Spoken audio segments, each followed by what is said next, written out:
For Indians living in America, the daily crush of dark news from the homeland is a reminder that the pandemic is far from over. Virginia resident Varsha Mehta. It's heartbreaking. They don't have beds. People are laying. There is 4,000 people are dying every day, and it's a unbelievable situation.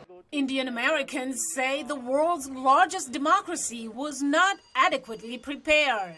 India's infrastructure is just not built to handle something like this, just given overcrowding and the amount of people crammed into just small spaces at all times. And I think once the first wave kind of settled down, it was, like across the world, it was this sense of, okay, back to normal. But everybody experienced the second wave in some sense, and it's just hitting India a lot harder.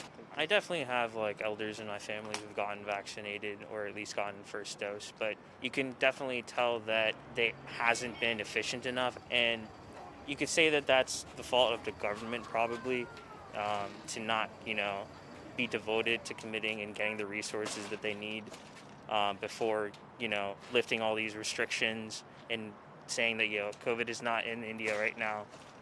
It'll be fine.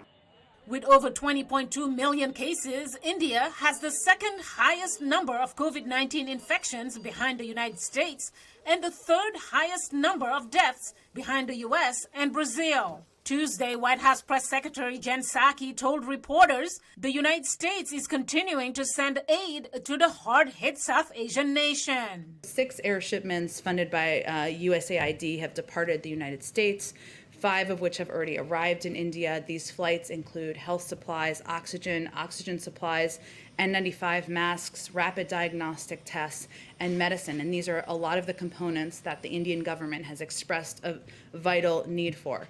More flights are on the way, with total assistance expected to exceed $100 million.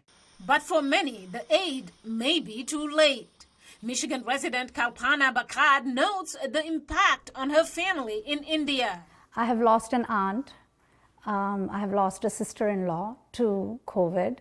And we have had many members of our family who have, who have been impacted by COVID, and they have recovered, luckily, but it's real. The Indian diaspora in the U.S. is doing its part to raise money and help ease the suffering of so many.